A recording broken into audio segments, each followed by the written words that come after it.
Hyderabad international city అని New York, London, Tokyo వంటి నగరాలతో పోటీ పడుతుందని మనం గొప్పలు చెప్పుకుంటున్నామే తప్ప ప్రపంచ స్థాయి ప్రాజెక్టుల్ని నిర్మించడాన్ని వేళ్ల మీద లెక్క పెట్టవచ్చు. ఒకసారి దుబాయ్కి వెళితే అక్కడ స్థానికులు కంటే America, Europe, Africa, China, Philippines వంటి దేశాలకు చెందిన వారే రియాలిటీలో ఎక్కువగా పెట్టుబడులు పెడుతుంటారు. అంతెందుకు మన సంపన్నులు సైతం దుబాయ్లో ఇన్వెస్ట్మెంట్ చేస్తున్నారు. అయితే ఈ మధ్య కాలంలో ఒక లేటెస్ట్ న్యూస్ ప్రతి ఒక్కరిని విశేషంగా ఆకర్షించింది. అదేమిటంటే బ్రిటన్ కు చెందిన వ్యాపారవేత్త సుఖ్పాల్ సింగ్ అహ్లూవాలియా గురుగాంలోని DLF ultra luxury project the Camellias లో 11,416 చదరపు అడుగుల అపార్ట్మెంట్ ను 100 కోట్లకు కొనుగోలు చేశారు. ఇది మొదటి అంతస్తులో కార్నర్ సింప్లెక్స్ అపార్ట్మెంట్. దిగువ అంతస్తుల్లో ఉన్నప్పటికీ ఏకంగా 100 కోట్లు పలికిన యూనిట్ అని రియాలిటీ నిపుణులు ఆశ్చర్యపోయారు. సాధారణంగా ఇంతటి ధర పై అంతస్తుల్లో ఉన్న ఫ్లాట్లకే వస్తుందని మనలో చాలా మందికి తెలుసు.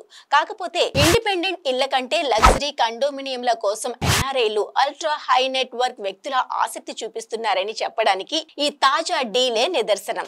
అసలు ఈ ప్రాజెక్ట్ ను బ్రిటన్ వ్యాపారవేత్త ఎందుకు కొన్నారో తెలిస్తే మీరు కూడా ఆశ్చర్యపోతారు. 17.5 ఎకరాల్లో విస్తరించి ఉన్నది కమోలియాస్ అద్భుతమైన ప్రాజెక్ట్ గా DLF తీర్చిదిద్దింది. 7 స్టార్ హోటల్లో 365 రోజులు 24 గంటలు నివసిస్తే ఎలాంటి అనుభూతి వస్తుందో ఇందులో నివసిస్తే ఆ స్థాయి ఫీలింగ్ కలుగుతుందట. దేశంలోని అత్యంత విజయవంతమైన వ్యక్తులు నివసించే ప్రాజెక్ట్ ఇది. తాను మొదట్లో ఓ ఫామ్ హౌస్ కొనాలని అనుకున్నారని, కానీ చివరకు గేటెడ్ కండోమినియం ఎంచుకున్నానని సుఖ్పాల్ సింగ్ అహ్లూవాలియా తెలియజేశారు. ఆయనకు కౌటిల్య మార్గ్లో ఓ ప్రాపర్టీ ఉన్నప్పటికీ గురుగాంలో ఉండటం తనకు నచ్చుతుందని చెప్పారు. గురుగాం గోల్ఫ్ కోర్స్ రోడ్ లో ఉన్న కమోలియస్ దేశంలో అత్యంత డిమాండ్ ఉన్న నివాస చిరునామాలలో ఒకటిగా ఖ్యాతిని ఆర్జించింది. ప్రస్తుతం ఇందులో చదరపు అడుగుకు ధర ఎంతో తెలుసా? 87,800. ఇందులో ఫ్లాట్ తీసుకుంటే ప్రతి నెల వచ్చే అద్దె సుమారు 12 నుంచి 16 లక్షల దాకా ఉంటుందని రియాలిటీ కన్సల్టెంట్లు చెబుతున్నారు. ఇటీవల జొమాటో సహ వ్యవస్థాపకుడు దీపేందర్ గోయల్ కమోలియస్ లో ఒక అల్ట్రా లగ్జరీ అపార్ట్మెంట్ కొనుగోలు చేశారు. మన డెవలపర్లు ఏం చేయాలి అంటే విదేశీ ఇన్వెస్టర్లను ఆకర్షించేలా హైదరాబాద్ లో ప్రాజెక్టులను నిర్మించాలి. వారు మెచ్చేలా ప్రాజెక్టులను డిజైన్ చేయాలి.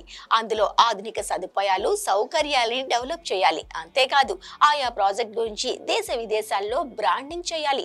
అప్పుడే ఇంటర్నేషనల్ ఇన్వెస్టర్లను ఆకర్షించేందుకు అవకాశం ఉంటుంది.